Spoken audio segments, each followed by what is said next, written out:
My dear brothers and sisters, our long wait is nearing an end. In the next weeks, our diocese will return to public celebrations of the Mass.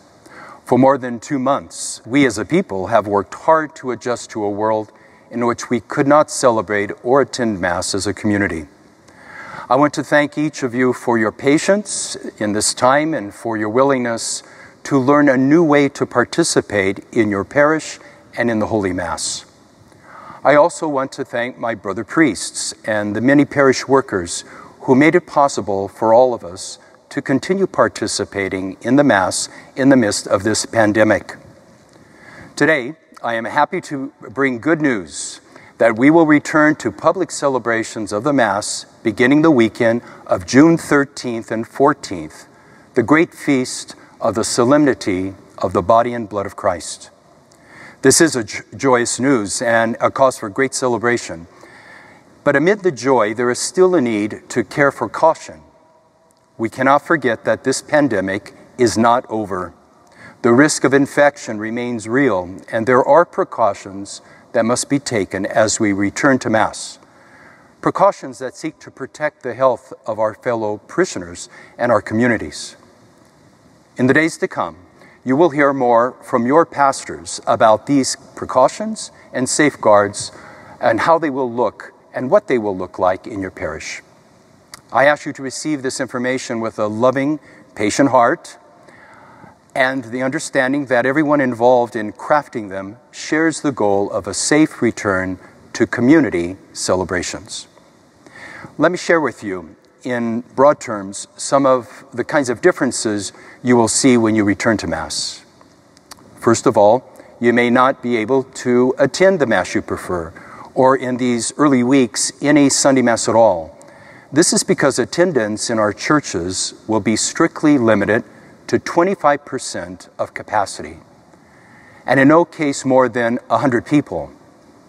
Parishes may have sign-up systems or other ways to ensure attendance is organized and as fair as possible. Please be flexible in your expectations and please consider other options, such as weekly Masses, while we make this challenging transition.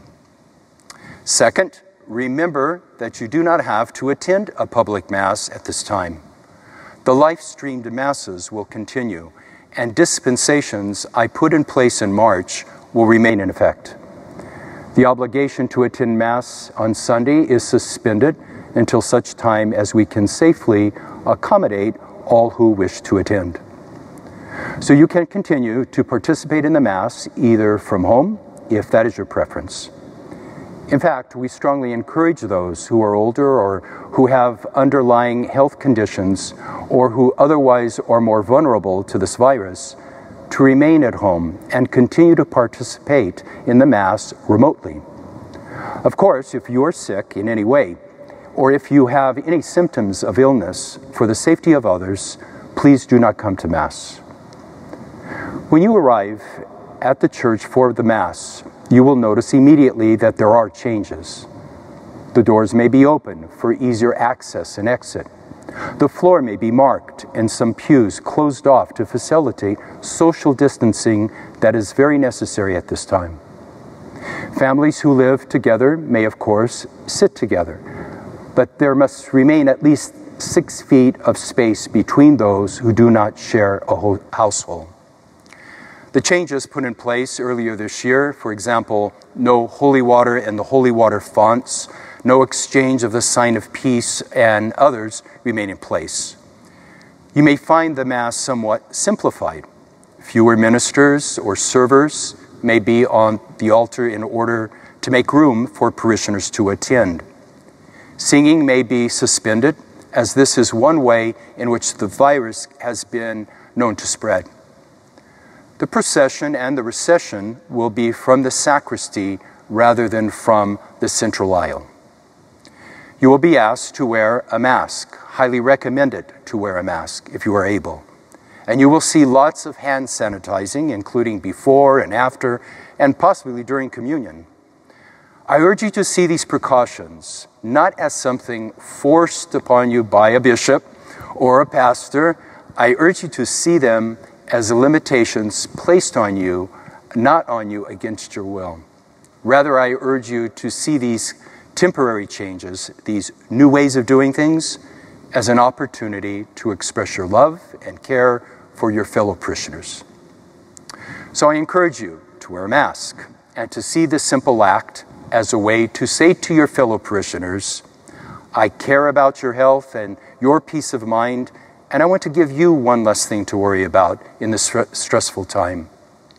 Instead of feeling cheated by foregoing, for example, a chalice at communion, or by doing without the beauty of a choir, try to see it as a gift to the healthcare workers in our community. They already carry a heavy burden for all of us, and they don't need a new spike in cases to deal with. Most of all, I ask you to be patient with your pastor, your priests, with the volunteer ushers, and with the attendants, and all of us who are doing our very best to restore public celebrations in a way that is as safe as it can be.